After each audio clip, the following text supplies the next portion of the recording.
Orain ikusiko dugu zelan irakasleak ebaluatuko du errubrika erabilita. Horretarako atasan sartuko gara eta entregatutakoaren atanean klik egingo dugu.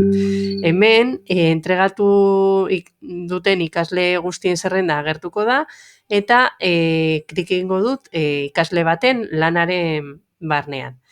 Lana zabalduko da eta hemen eskumaldean gogoratu iruzkin biltegia dagoen atalean, beko partean aktibatuko da argibideak atala. Eta hemen ikusten baduzue errubrikaren irizpide guztiak ditut. Hemen zer egin dezaket? Bueno, hau klikatzen badut, aukeratu aldu zein den aukeratzen dudana. Osea, kontuan izan da bere lana, zein izango den puntuazioa edo aukeratutako mailak. Bai, jarriko ditut desberdinak. Vale. Eta hau zuzenduta dagoenean, iruzkin pribatu bat idatzi aldiot, oso ondo egin duzu lana, adibidez. Argitaratzen dut, eta hemen itzultzen dio lana. Itzuli lana, eta orain ikaslearen biztan bueltatzen banaiz, ikasleak ikusten duzuen nola ikusiko du zelan egin duen bere lana, ezta? Irizpideak zabaltzen ditu eta ikusi aldu zein aukeratu dituen irakasleak. Vale?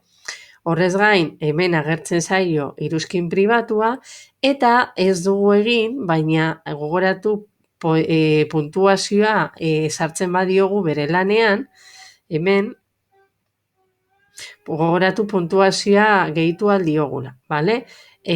Kalifikazioen atalean txertatuta badago automatikoki egingo du, baina ez badago txertatuta esku sartu beharko dugu. Eta ni jarri aldut adibidez lortu duela nota hau, bai? Orduan itzultzen dio lana eta orain agertuko zaio ni jarritako nota. Gogoratu, txantilloia beste hartzen badugu, hau da puntuazioa sartzeko, puntuazio hau automatikoki agertuko da. Baina nire kasuan horrela ez dudanez aukeratu, esku sartu behar izan dut.